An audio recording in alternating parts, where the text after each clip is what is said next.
Hello, gentlemen and ladies. Welcome to today's program. It is your host, Emmanuel Isaiah Smith, and today's date is Thursday, April 16th, 2026. The time is 12:43 p.m., and I am in Miami-Dade County, Florida. The topic of today's lecture is Societal Narratives in Gangstalking, Constitutional Label, Part 2. And I'll have you know, ladies and gentlemen, that I tend to do these lectures outdoors, so I may have to raise or project my voice from time to time in order to drown out the background noise. Please adjust your volumes accordingly, and thank you for listening. Ladies and gentlemen, I'd like to address this lecture in a similar manner that I have started previous lectures, and that is by addressing a separate matter.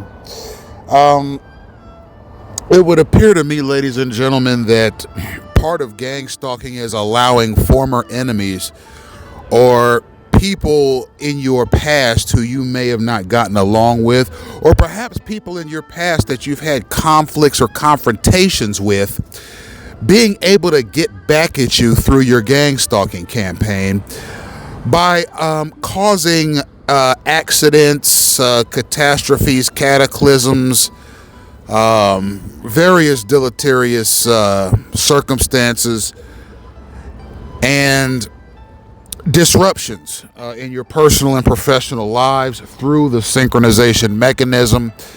And yes, ladies and gentlemen, these enemies, these past persons who you've had various conflicts with or perhaps confrontations with, they know they've tapped into your gang stalking campaign. It's not a situation where they accidentally send a signal, or they accidentally say something out loud, or they accidentally do this or that.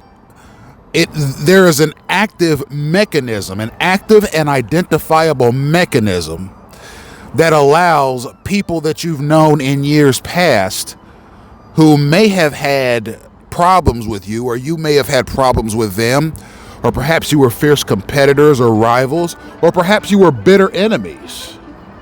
Okay, if you're a targeted individual and you've had your name and your vital statistics entered in the right places, by the right people, and in the right manner that facilitates a clandestine gang stalking campaign, your enemies, ladies and gentlemen, are able to somehow either find it out or become alerted to the fact that you're a targeted individual, and they can actually plug themselves into your gang stalking campaign and cause disasters. So much for life, liberty, and happiness, ladies and gentlemen. So much for the Declaration of Independence, ladies and gentlemen. So much for the U.S. Constitution, ladies and gentlemen. So much for states' rights. And so much for the constitutions of the states. In addition to those states' rights, all 50 states are lock, stock, and barrel in tune with clandestine gang stalking. And it makes you chuckle a little bit, because about 15 years ago, there was sort of a boom in the United States, a socio-political boom, where everybody wanted their rights respected. We want our rights respected. No, we want our rights respected.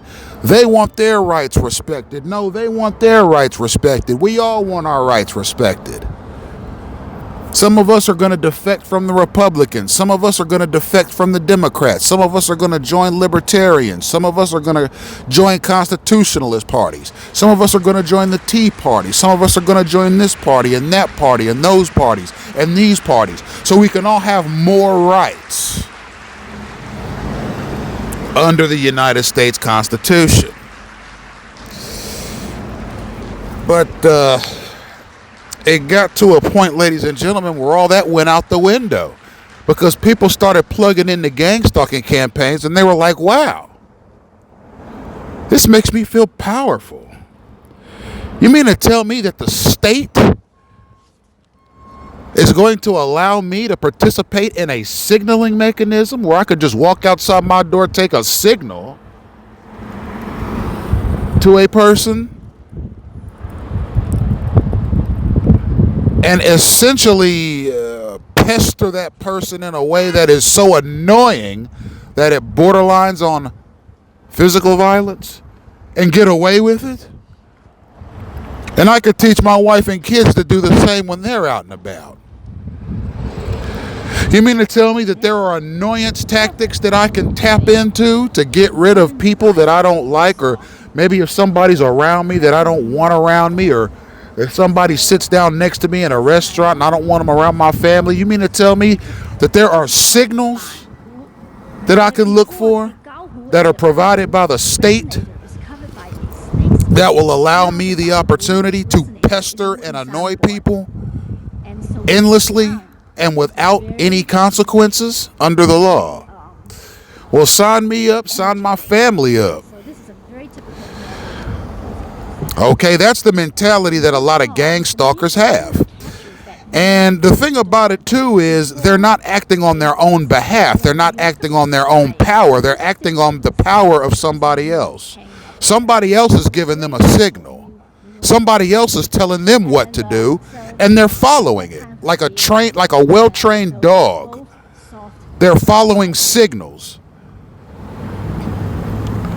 to this location or that location, to this place or that place, doing what other people tell them to do so they can earn social credit and become the best gang stalker they can be under the United States Constitution. So, ladies and gentlemen, it begs the suspension of disbelief to think that something like this can happen in a country that has always billed itself as the freest country on earth. It's possible that in principle you have more documented liberties here in the United States than anywhere else, but those documented liberties fall short when you have organized mobs of people that take signals on a daily basis, some of which are at work when they take them, some of them are at home when they take them, some of them are at the grocery store when they take them, some of them are at another establishment when they take them. Some people take these signals and do that garbage in church in the name of the Savior Jesus Christ, and do so without batting an eye.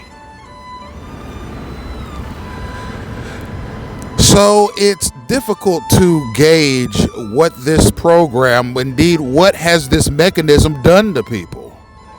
What has it turned the U.S. populace into? What has it turned United States society into? What's it turned the political establishment of this country into? It's turned them into soulless, pandering beings floating through this world.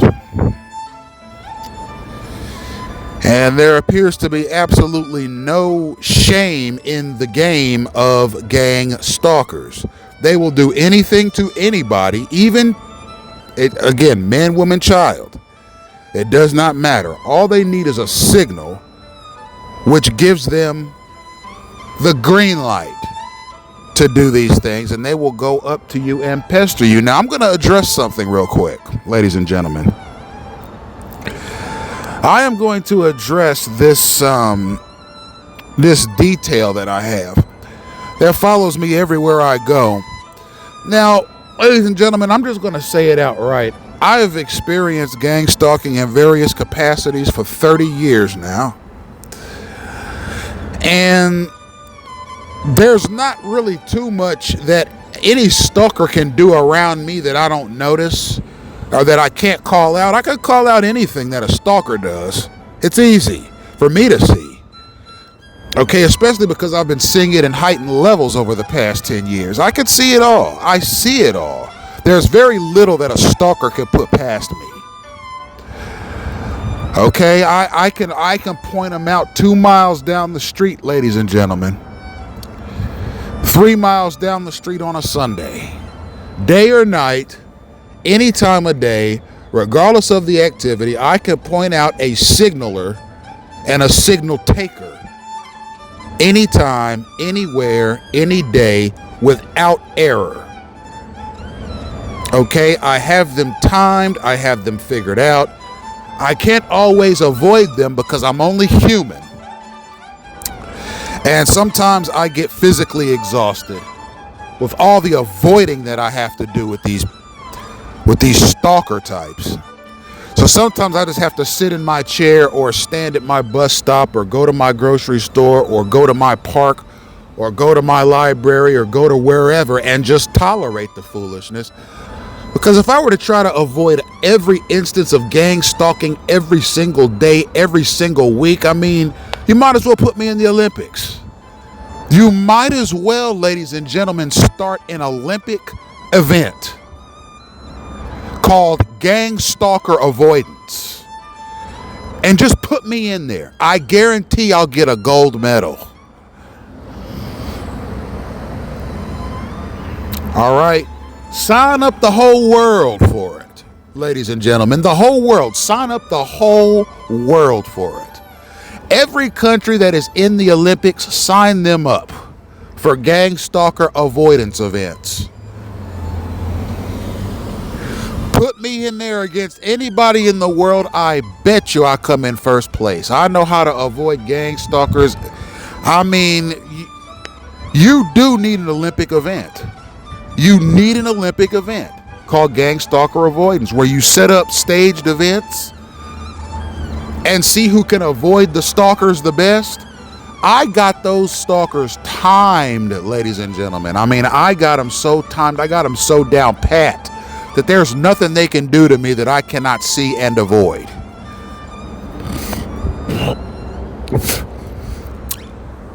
All right, get me on some aerobic supplements. Let me get some training in, some physical training and some agility training. Right? Put me in the Olympics for stalker avoidance. Create a new event. I'm talking to the Olympic Committee right now, the governing body of the Olympic Games. Put an event in the Olympics called gang stalker avoidance and put Emmanuel Isaiah Smith in that event. I bet you I come in first place.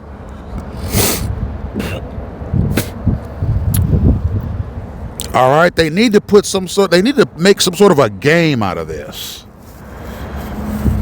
so that persons who know how to avoid stalkers can get paid for their knowledge. All right. Now, that's not saying that that's why I do what I do. I've worked for 10 years for free, ladies and gentlemen, on this project. And if I had to do it all over again, I'd still offer it for free. Okay, what I do is a public service.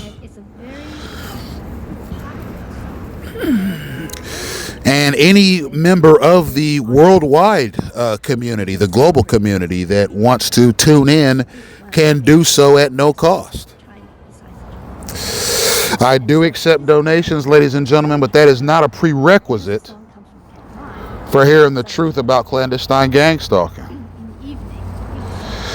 And you can tune in anytime, day or night, 24 hours a day, 7 days a week, and get your daily dose of truth, ladies and gentlemen, by me, your host, Emmanuel Isaiah Smith. Let's get into the main talking points for the lecture, ladies and gentlemen. There are a lot of eyes on me right now. Some of the eyes are foreign. Some of the eyes are domestic. But ever since I started the Gang Stalking in Action lecture series, I have eyes on me now. Some of the eyes are corporate. Some of the eyes are paparazzi and tabloid. Some of the eyes that are watching me are government eyes. I welcome you all to this carnival of souls called clandestine gang stalking. All right, all are invited. You don't need a ticket. You don't need an online reservation. Just walk on in and observe the degradation of humanity that is clandestine gang stalking in today's world. Come right on in and witness it. Now, my gang stalkers are getting nervous. My gang stalkers are getting nervous.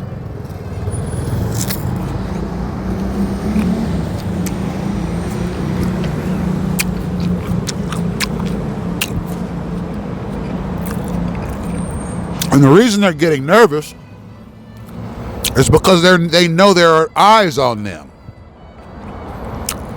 from the outside. And what they're trying to do is they're trying to pass gang stalking off as a bunch of synchronized, harmless pranks to try and make it look like I'm overcomplicating what gang stalking is on my lectures, but it's not. If these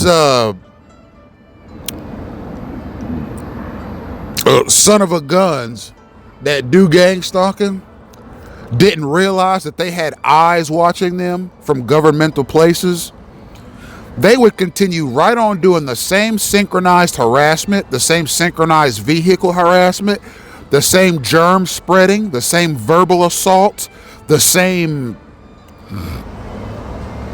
vandalisms and thefts.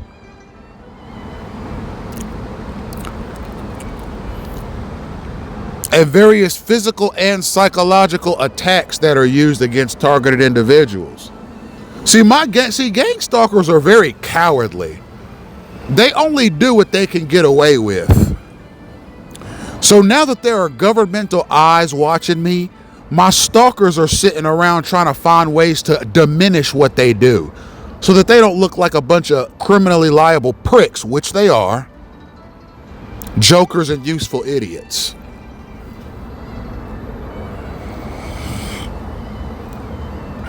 Okay,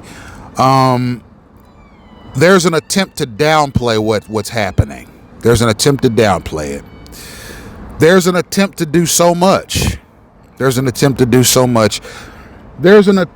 to scurry off into the sunset like a family of cockroaches. All right, gang stalkers don't ride off into the sunset. Gang stalkers scurry off into the sunset, ladies and gentlemen, to try and find safety and refuge from the targeted persons that are exposing them. Okay, they're trying to mask the damage that they do. Okay?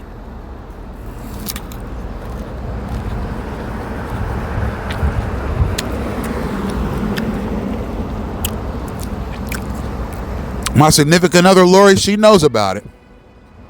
She knows about it. I do my best to protect her given my daily schedule, but it's not always easy. You see, ladies and gentlemen, gang stalking is a rigged game. It is not a fair matchup. It's one target versus a virtual army of stalkers that are constantly finding ways to disrupt, pester, annoy, harass, attack, or fling germs at him. A lot of stalkers will try to get you arrested. I've had plenty of gang stalkers make false 911 calls on me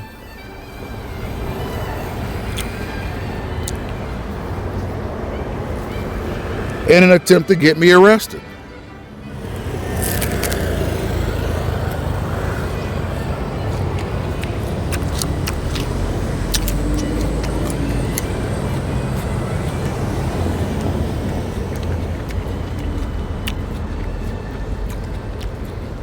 Did I tell you about the time, ladies and gentlemen, I was in Sunny Isles Beach, Florida back in 2019? And I was walking down the street just admiring the architecture and taking pictures of the architecture. and documenting the locations of the architecture in case I ever wanted to come back and observe. And a stalker called the police on me, the Sunny Isles Beach police, and said that I was in Publix waving a gun around and pointing a gun at people and threatening people with a gun. In an attempt to get me shot and arrested, somebody filed a false police report on me, your host, Emmanuel Isaiah Smith, and said that I was in a Publix grocery store threatening shoppers with a firearm when I hadn't even been to a Publix that entire day. But anyhow, the police, having done their job, they responded to that call with urgency, which any good police department would do. And when they responded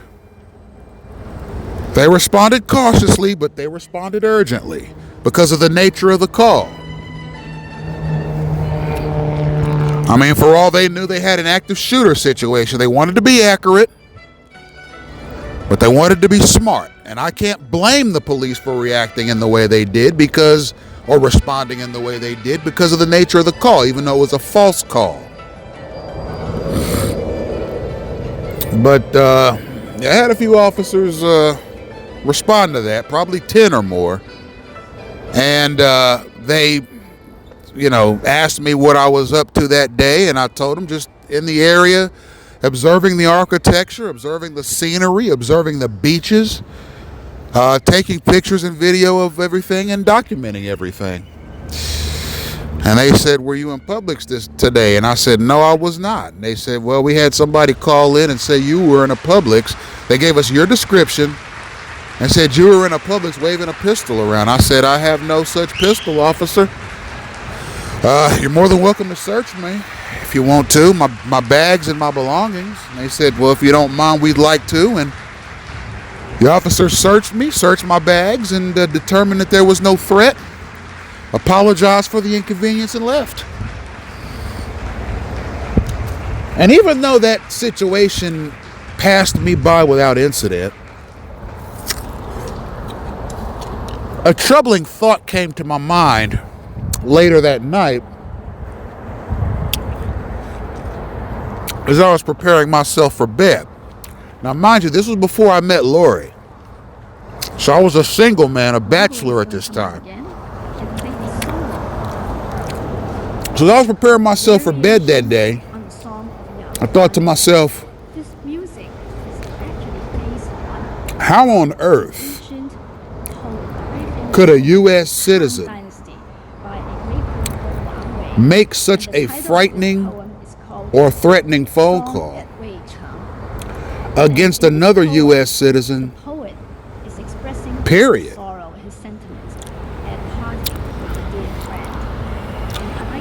Especially if it's false. You know, they have a name for that. They have a name for that. The name eludes me, but there's a name for that, where a person uses the police as a weapon against another person by calling the police and using very frightening and scary language during the police call to make the police react more urgently. There's a name for that. And as a matter of fact, I saw a news article a few years ago.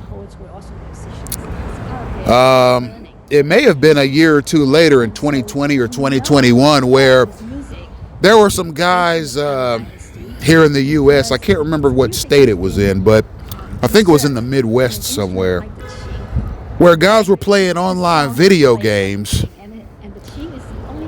I think it was on Xbox they were doing this on. So they were playing online video games, and apparently one of the video game players got angry that he lost a video game to his friend. He lost. His friend beat him in whatever video game they were playing. And this was an online video game tournament that some friends were having. So they weren't all in the same room, It might have been like 5 different friends, and they were in 5 different homes, but they were all connected and playing the same video game through an online service that Xbox offered.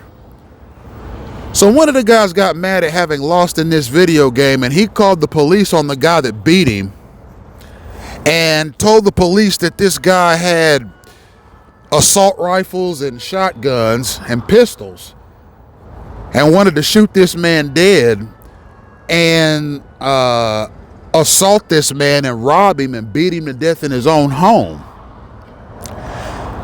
And the police took that call seriously, and they went to the guy's house, kicked the door in, and after a few minutes of talking to the guy, they shot him dead. Because they figured that he was a threat of some kind. But he wasn't a threat of any kind. He was reported as a threat by a guy that lost to him in a video game challenge and got jealous of him. So the guy phoned in a false police report against the guy that beat him in a video game, saying that the guy was threatening to kill him. And at some point, the police went into that guy's house and killed him. Okay, they have a name for that type of thing. Okay, you're doing false police reports against people in such a way so as to convince the police that that person needs to be harmed physically. I've had people do it to me. Okay, I've had people from Miami-Dade Public Library System do that to me. Where they go out and get police officers and they tell them, there's a black, big old tall 6'5" guy who's threatening our staff, and he's filing complaints against us, and he's being threatening and menacing and frightening, and we're all scared for our lives. We're scared for our families' lives. All right, I've had Miami-Dade Public Library representatives do that with the police about me, saying they're scared for their life and their family's life.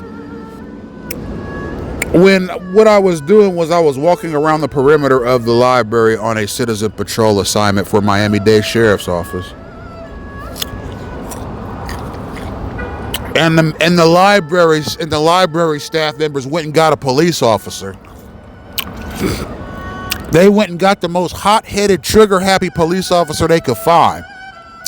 And then they started acting. I'm talking so good that you'd think they were Hollywood actresses. Oh my God, we're so scared for our lives. This guy's circling the perimeter. Help. He's threatening me. He's threatening my husband. He's threatening my kids. He's threatening my grandmother. He's threatening my pastor. He's threatening my grandkids. He's threatening my best childhood friend. He's threatening the family dog.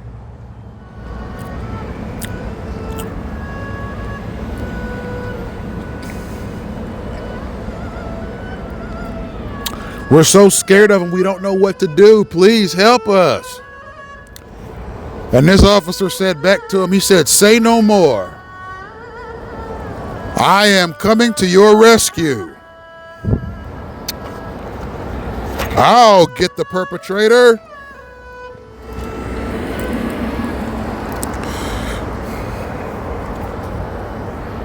Make a long story short, I'm in a bit of a legal pickle with the Miami-Dade Public Library System stemming from that and some other false accusations they're making against me because they don't like my work. The Miami-Dade Public Library System hates my project. Okay? They hate my project. So they're trying to find ways to criminalize me personally because of hate of my project. Even though a lot of them spy on me and so forth,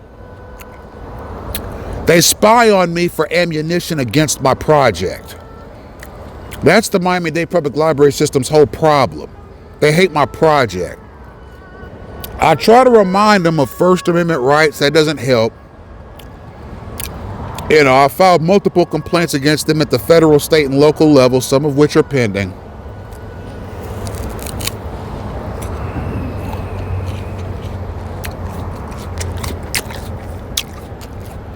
So we're just going to have to see how this all turns out, ladies and gentlemen. You know? If this library system bans me for life or whatever, I'm not going to care. I got 8 years of solid use out of that library system and its electronics, particularly its in-house computer systems, to where I was able to give myself a huge head start on my project. So now I don't really need the library, the Miami-Dade Public Library system at all. I have Broward County Public Libraries and West Palm Beach Public Libraries if I need to go there. I mean, Miami-Dade Public Library system, they just simply hate political discourse, they hate political dissidents, and they hate enterprising young Americans.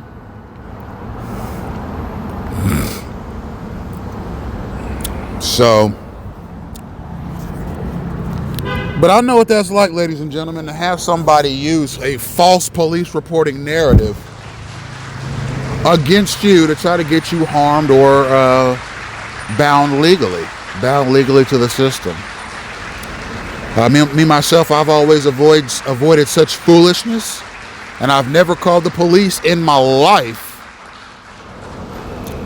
for any reason that I did not feel was in the best interest of myself or my significant other.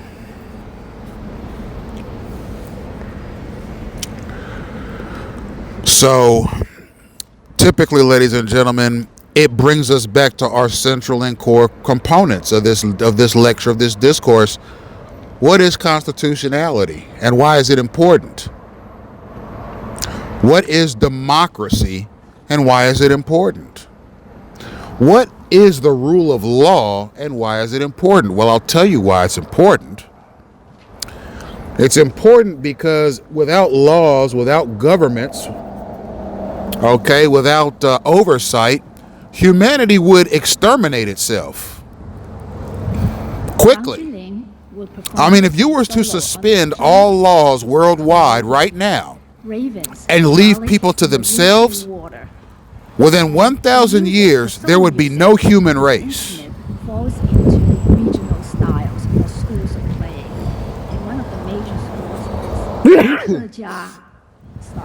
And I'm serious about that, ladies and gentlemen.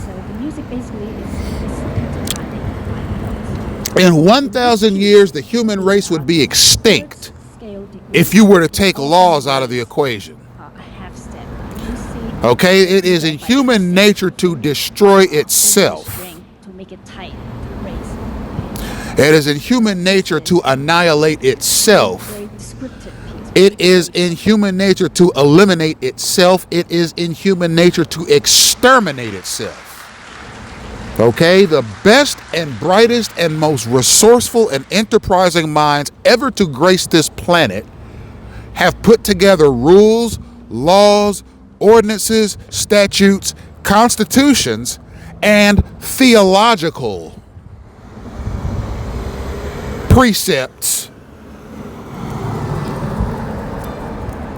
to polish everything down really nicely. So humans would have some sort of an identifiable sense of purpose in this world. Such a sense of purpose so as to see the value and the beauty of generations carrying on, generation to generation to generation. You know, there's an old saying that says every generation that comes on the earth wants to leave this earth in a better condition than the previous generation left it. And people want the next generation to have better quality of lives than the previous generation. And there's sort of a step ladder of human progression that we see concerning the standard of living and the quality of life that each generation has down through the years, down through the ages. I mean, look at the quality of life that we have in 2026 as opposed to the quality of life that existed in the year 1226. All right, 800 years ago. Right? It was medieval times. There were no sophisticated hospitals, banks, universities, schools, transportation, agriculture. There were no airliners. There was no internet. There were no electrical devices. Things were fairly primitive compared to today's world. But those people wanted the next generation to do better, and that generation wanted the next generation to do better, and that generation wanted the next generation to do better. All 800 years down the road, generation after generation, we saw progress, and now we have a world where success is easier than it's ever been before. Although if you're in a gangstalking campaign, you can't attain success.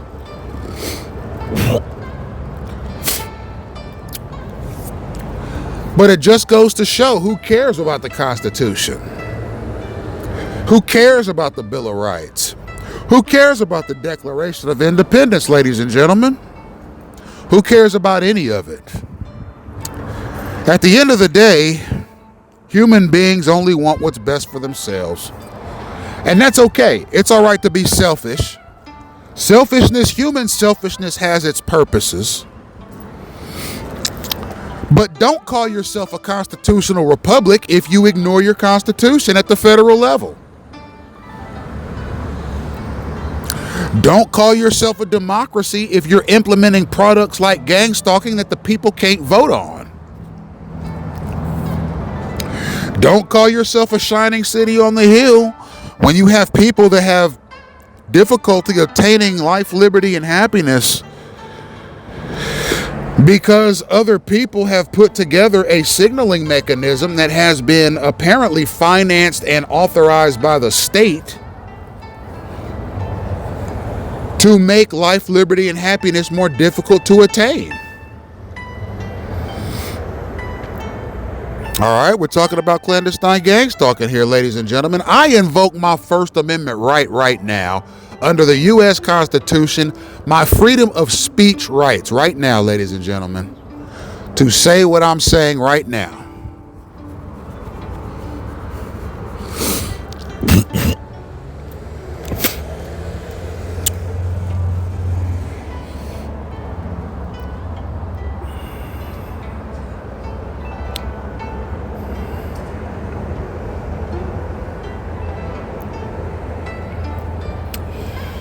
You know, ladies and gentlemen, in any country, you have your hardline patriots, you have your softline patriots, you have your moderate patriots, and then you have people who are stateless. They see themselves as a citizen of planet Earth. Karl Marx was that way, ladies and gentlemen, the founder of the communist ideology. He was stateless. Karl Marx, who was a brilliant man, was stateless. He was not a citizen of any country. He was a stateless man, and he liked being stateless. He liked being a non-citizen of any country. You know, ladies and gentlemen, there are times where I consider myself to be stateless. I mean, of course, I'm under the power and the jurisdiction of the U.S. federal government to a degree. To the degree that it does not infringe upon my inalienable rights. But, ladies and gentlemen, apparently governments are so powerful that they can infringe upon your inalienable rights. They can. A government can infringe upon your inalienable rights. They're not supposed to, but they have the power to. It's possible. They're able to. It's in the reach of a government to violate your inalienable rights. Those rights that are given to you by God or nature, that no man, woman, child, country, or government could ever legally or lawfully infringe upon. There are people who can infringe upon your inalienable rights. There are companies that can infringe upon your inalienable rights.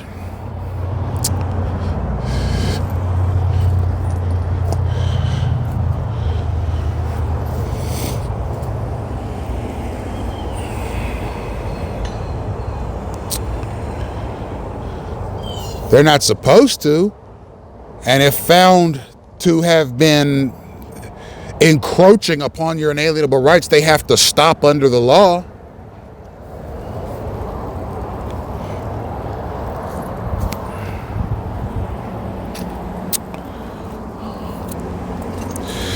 You know, there's something about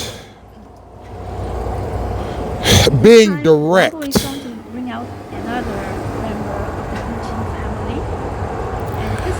As opposed to leaving something to the imagination when it comes to the constitutional rights topic. Some people have different ways of explaining constitutional rights and constitutionality in today's world.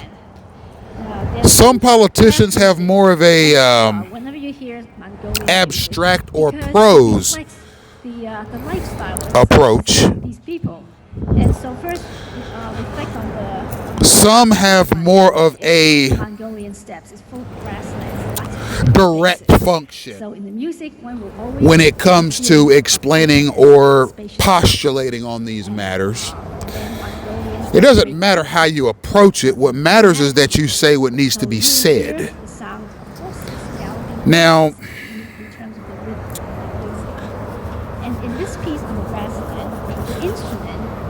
it brings me back to a political debate that I watched one time,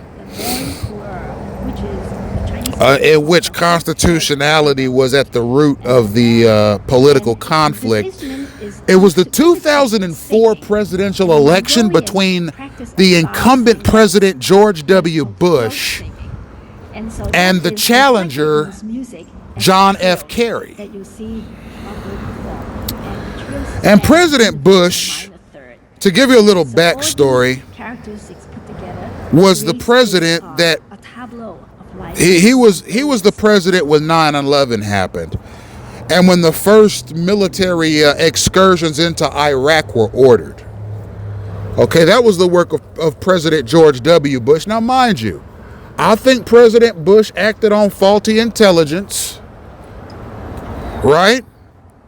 But he acted in accordance to what he thought was right. Okay, and the core issue of the election was who would be a better wartime president, George W. Bush or John Kerry? See, John Kerry had a huge Democratic following. Because he's a liberal politician. He was a Vietnam War veteran, a decorated Vietnam War veteran. He was married to the heiress of Heinz Ketchup, Teresa Heinz Kerry. Extraordinarily wealthy man, very astute in business, very astute in politics. He was a New England senator. I believe he was the senator of Massachusetts.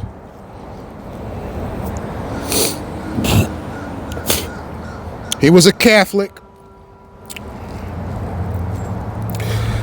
He was pretty much, with respect to political matters, he was the very opposite of what President George W. Bush was. George W. Bush, on the other hand, was a former Texas governor, a hard right-leaning conservative, a Protestant Christian, a man who owned he was very active in the oil business, a cowboy boots and cowboy hat type of guy, loved horseback riding. He was part owner of the Major League Baseball team, the Texas Rangers. He was married to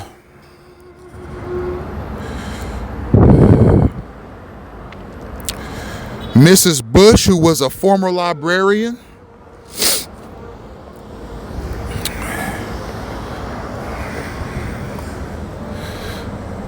and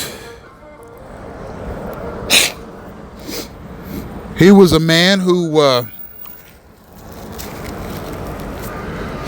appealed more to the heartland of America more than anything else. And the heartland of America was with President Bush. The heartland of America, and when I say the heartland of America, we're talking, there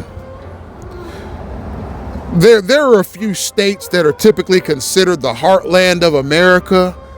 There are states like Oklahoma, Nebraska, Iowa, Wyoming, North and South Dakota, Kansas, Missouri. Okay, places like that are typically considered the heartland of America. And there are a lot of those states are swing states. They can go either way. And apparently, in the debates, President Bush ran into a very well prepared, very well spoken, very clinical challenger in Senator John Kerry.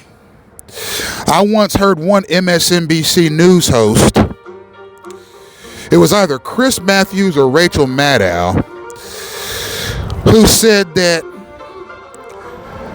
this presidential contest is like a cowboy versus a professor, with George W. Bush as the cowboy and John Kerry as the professor. And that's how they approach the political debates. President Bush approached them with a shoot from the hip mentality. President Kerry approached the debates from a more cerebral perspective. And as an 18-year-old who had never voted, I wasn't exactly sure who to vote for personally. I didn't know a lot about politics at that point in time of my life. I do now, but back then I did not. And I stayed out of it. I didn't vote that year.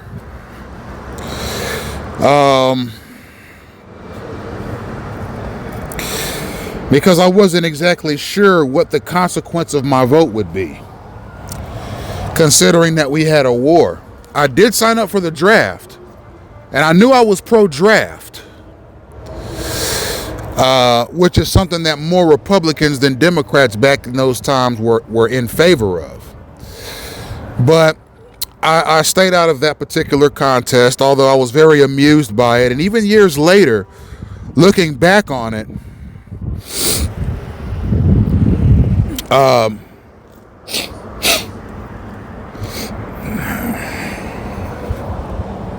it's still one of my favorite political contests to go back and revisit. Anyhow, with respect to constitutional matters, one of the issues raised by moderators and by the news media was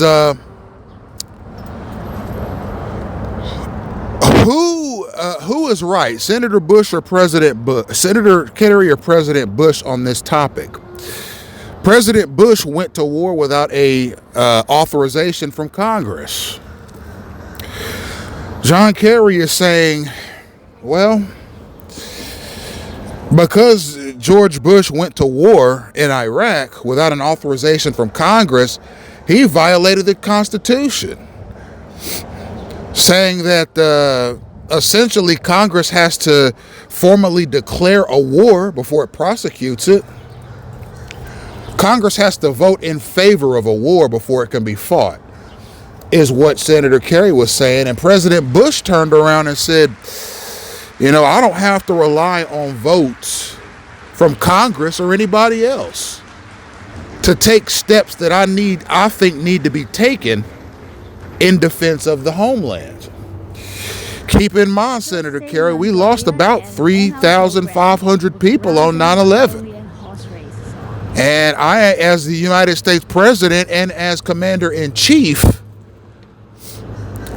am going to take whatever steps I feel is necessary. All right? And mind you, ladies and gentlemen, at 18 years old, I found this debate fascinating, although I did not vote myself in that election, but I found the debate fascinating.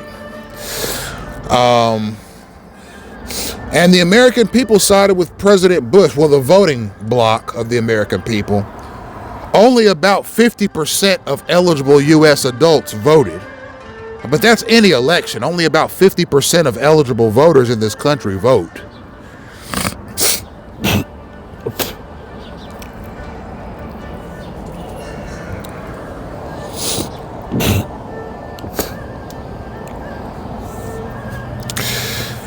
But the active voters believe that George Bush was a better wartime president because of the persona and the mindset that he brought to his role as commander-in-chief. So John Kerry was a very formidable candidate, and the race was close. I think George Bush won that election 51% to 49% of the popular votes. And the Electoral College, I think George Bush did a little bit better than we thought he'd do in the Electoral College. There were a number of swing states that were projected to vote Democratic that voted Republican that year. So ultimately, George W. Bush was seen as the better wartime president. And it kind of reminds me, because they did have somewhat of a discussion. It was very short and very vague, but there was a bit of a discussion in the second debate between President Bush and Senator Kerry about inalienable rights under the law. And I think that both President Bush and Senator Kerry were of the mindset, well, you know, these are times of national security duress, and we're going to have to implement some projects across America that are aimed at keeping the homeland safe, keeping the homeland secure. But they have to be applied properly.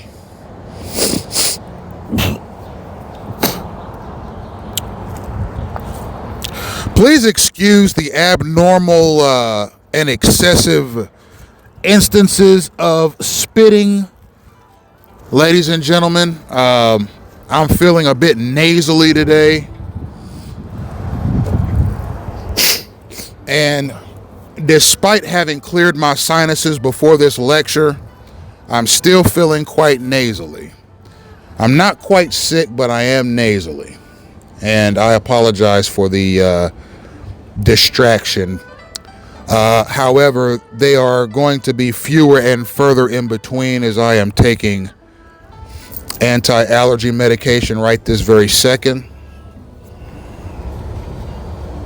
And apparently, since 2025, I've had sort of a recurring nasal issue that I've had to get antibiotics for. Keep in mind, ladies and gentlemen, and I hate to say it like this, but one favorite tactic of gang stalkers is making their target sick. It's kind of a symbol of dominance over the target to deteriorate his or her health. All right, and they do a lot of stuff to that end. So you'll have to excuse me, although I am on top of my game. I have no viruses, and I'm of a sound body and mind. It's just from time to time I get nasally with all these stalkers constantly perpetrating my personal space. It's inevitable. But ladies and gentlemen, I digress. Although it's important information, I digress. Um, it's a situation where, ladies and gentlemen, you have to look at the bottom line of things. What is the bottom line of U.S. constitutionalism? If you look at President George Bush, his idea of constitutionalism was the protection of the homeland. He saw the protection of the homeland as the ultimate act of constitutionalism, even over and above congressional matters. So that's why we preemptively went into Iraq, as opposed to getting authorization from Congress, because President Bush didn't want all of that legal red tape. He wanted to invade Iraq to get to the root of what caused 9/11. Now, other people say, well, he went into Iraq on behalf of Dick Cheney, who's a company that he had stocks in called Halliburton, wanted access to Iraqi oil reserves, so that Vice President Cheney could be enriched by the jump in stock prices. Whatever your belief in that,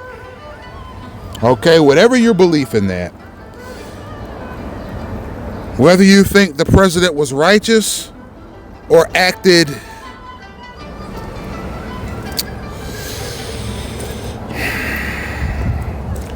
with bad intentions, whatever your belief,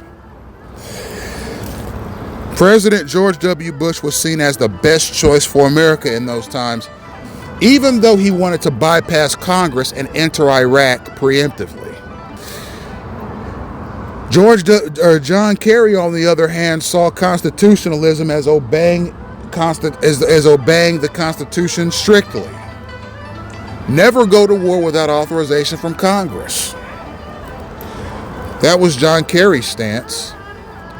But the American people saw it as a president taking matters into his own hands in the interest of the American people.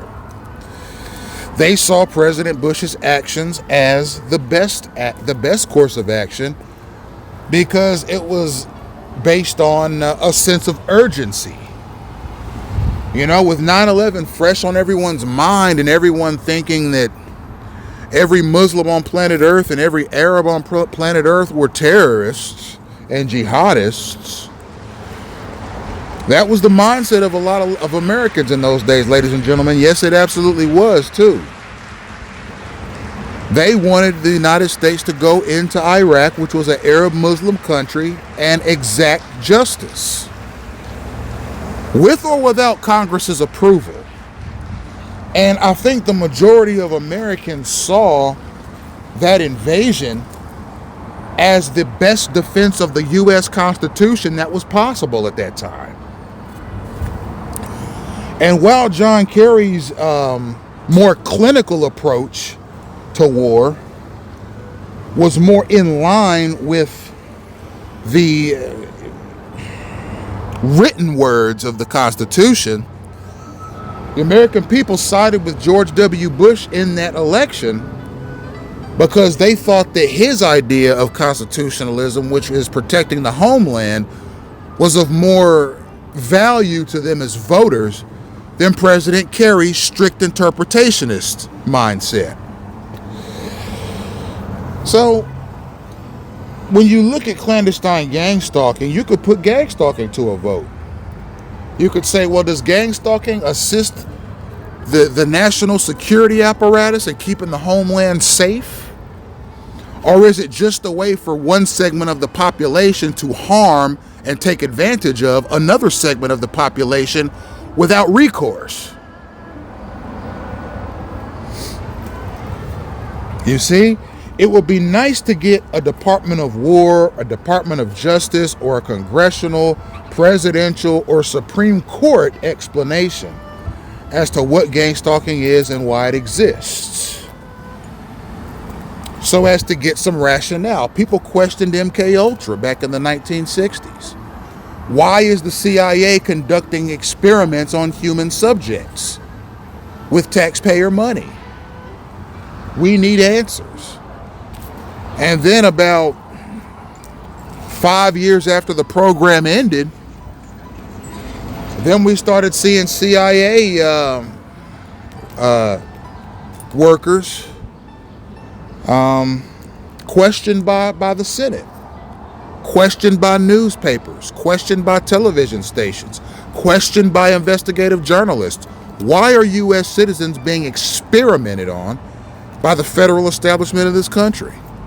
Tell us. Tell America. And everyone from the CIA director down that had something to do with that project was forced to testify. Thank you for tuning in, ladies and gentlemen.